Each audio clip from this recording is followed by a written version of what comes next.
E aí pessoal, continuando a nossa série aqui no canal, a gente vai dar início a o que eu considero a coisa mais importante, né, para conseguir se evoluir no xadrez, que é o estudo dos clássicos, tá?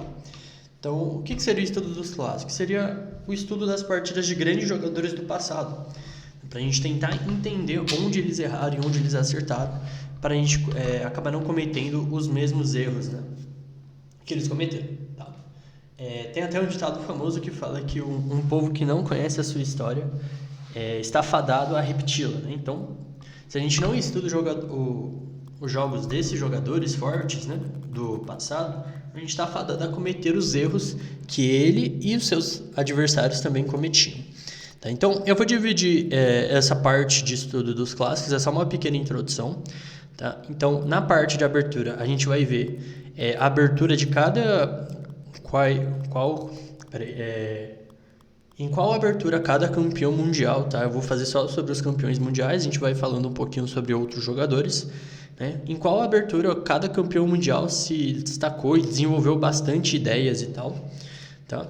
Estratégia, partidas extremamente importantes de cada campeão mundial e finais importantes também, para que vocês tenham uma certa ideia, né? Pelo menos um começo, pelo menos vocês vão saber por 3 partidas de cada campeão mundial, tá?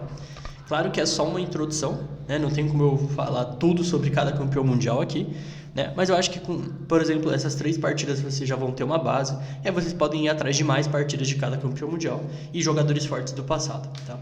Então, aqui pra gente começar a nossa série, a gente vai começar aqui pelo primeiro campeão mundial oficial, que é o Johann Steinitz.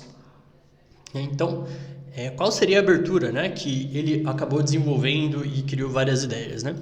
Então, a abertura que a gente vai ver hoje é a Ruy Lopes, a variante Steinitz, né, que é o lance D6 aqui. E esse lance D6 tem muito a ver com o que o Steinitz estava querendo criar, o que ele criou na época, né? Então, a gente está falando aqui da época de 1880, na década de 1880 a 1890. Então, o Steinitz, ele acreditava que acontece o seguinte, né? No começo ali dos anos 1800 e tal, o xadrez era jogado de uma maneira totalmente romântica. O que seria totalmente romântica? Ataque, agressividade dos dois lados, gambitos e tal, né?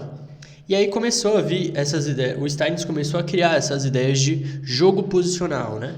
Então, aqui o lance D6, a principal justificativa do lance D6 é que o jogador que tem uma posição central forte não precisa se preocupar com ataques na ala, por exemplo, tá? Mas é principalmente para reforçar o centro, né? E aí a estratégia que o Steinitz usava na sua própria variante era sempre reforçar o ponto de E5, né? Com lances como cavalo de G7, cavalo G6 e F6, né? Para ter um ponto protegido muito forte no centro.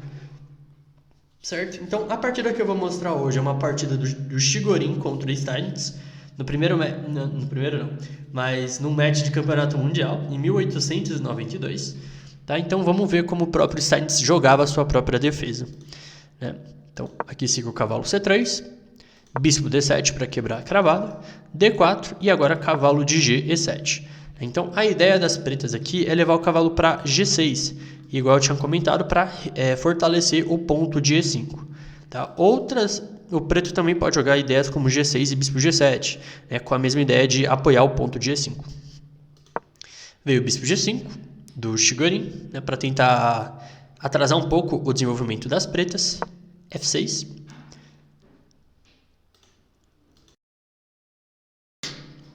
Quebrando a cravada, enfraquece um pouco o rei, mas o Steinitz não estava extremamente preocupado com isso. Veio o bispo E3, cavalo G6 para reforçar o ponto de E5 e agora a dama D2, né? Uma ideia aqui que o Chigorin podia ter usado é o lance A3 aqui, que é um pouco estranho, mas a ideia é manter o bispo manter o bispo no jogo, né? Porque seguiu dama D2, A6 e aí bispo A4, né? Que meio que permite uma troca muito típica da Ruy Lopes, né, que é o lance B5, bispo B3 e agora permite o lance cavalo A5, né? E agora o preto acaba pegando par de bispos e principalmente esse bispo importante que controlaria várias casas brancas aqui que ficaram fracas no campo das pretas, né? Seguiu o roque, né? C6, D por D5, F por E5, né? A ideia das pretas é aproveitar agora a coluna F, né? O bispo de B3 vai sumir, né? E o preto vai conseguir rocar em paz, né? Veio o bispo G5, bispo E7, torre de FD1. Só que aqui o Steinitz jogou cavalo B7 aqui, que é um lance meio estranho, né? É bem estranho. De fato, tipo, tudo que ele fez aqui era para tomar em B3, né? E aí, por exemplo, a B3, bispo G5, cavalo G5 e roque, né? E, tipo, que tá mal aqui o preto, né? Realmente não entendi essa decisão na hora que eu peguei a partida. Cavalo B7, veio o bispo por E7, dama por E7, e agora cavalo G5, né? E aí tá os problemas de ter mantido o bispo em B3. Agora tem algumas ideias envolvendo o lance cavalo F7 e o peão de D6 pode acabar ficando fraco, né? Em alguns casos. Né? Bispo F7 cheque também é uma ideia. Então, aqui o Steinitz precisa achar recursos, né? Ele jogou com torre F8, né? Sacrificando o peão de H7, mas evitando o cavalo F7. Seguiu o cavalo por, torre H8 e agora dama G5, para tentar simplificar um pouco a posição, né? Mas provavelmente aqui era melhor jogar com o cavalo G5 mesmo, voltando o cavalo, né? O branco ganha um peão e depois de roque, cavalo F7, por exemplo, seguiria ideias como dama H4, né? Atacando o peão de H2, cavalo por H8, torre por H8, H3 e aí cavalo F4, né? E esse é o tipo de posição que o Steinitz estava procurando como compensação. Vai vir ideias de sacrifício em H3 em G2, né? Mas provavelmente cavalo G5 e um lance como, sei lá, A4 aqui seria interessante, né? Para tentar criar contra-jogo na ala da dama. Mas aí veio dama G5, né? Tentando simplificar a posição, atacando o cavalo. Só que aí veio o cavalo F4, né? E apesar de, depois das trocas aqui, levar para um final, seguiu dama E7 e rei E7, as pretas continuam com um ataque muito forte, justamente porque a coluna H está aberta. Seguiu o cavalo G5, torre H5, né, para seguir com torre de H8, né, e aqui veio H4 de Chigorin, que provavelmente é uma tentativa totalmente desesperada. Né? Então torre por H4, G3, né, tentando criar contra-jogo, mas aí simplesmente torre G4 aqui, cravando o peão, e o ataque das pretas vai continuar aqui. Né? Veio o cavalo F3, torre de F8, com ideia de aqui na coluna F, torre D2, cavalo C5, com ideias de tomar em B3 ou não também, né? Porque agora o cavalo ficou muito bem colocado, pode ter umas ideias de B4 e o peão G4 vai acabar caindo. Cavalo H2, torre G6, torre E1, cavalo H3 cheque, rei G2, cavalo G5, aumentando a pressão no peão G4 e ameaçando o lance B4 de novo. Torre de D2 para defender o peão, torre H6, pressionando aqui, pode ter umas ideias de torre por H2, né? Mas aqui, principalmente, a ideia é dobrar a coluna H. Veio o cavalo F1, bispo H3, cheque, rei G1, né? E bispo G4, né? Com a ideia de ameaça o cavalo F3, seguido de torre H2 mate, né? Rei G2, e aí finalmente veio o lance B4 aqui, expulsando o cavalo, né, do ponto importante de E4. Se cavalo A4, por exemplo, leva cavalo de C por E4 e não dá para tomar E4 por causa de bispo F3 e vai levar mate. Né? Tentou F4 Chigorin aqui, mas aí chegou bispo H3, rei F2, torre F6, cavalo E2 e depois de cavalo de G por E4, né, a posição das brancas simplesmente colapsa. Né?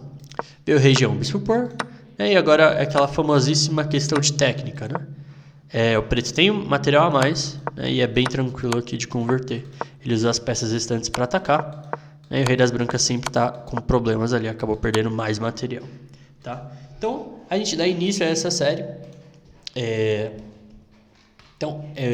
Essa série também é baseada numa série de artigos de um grande mestre americano, agora eu não sei se é realmente americano, mas um grande mestre chamado Brian Smith, tá? Que ele coloca com muito mais detalhes essas ideias de cada campeão mundial. Eu vou deixar o link aí para vocês verem lá na descrição do vídeo, tá? Mas eu acho que é um bom ponto de partida a gente começar aqui pela própria defesa do Steinitz, tá? Bom, esse foi o vídeo de hoje, espero que vocês tenham gostado e vejo vocês no próximo vídeo.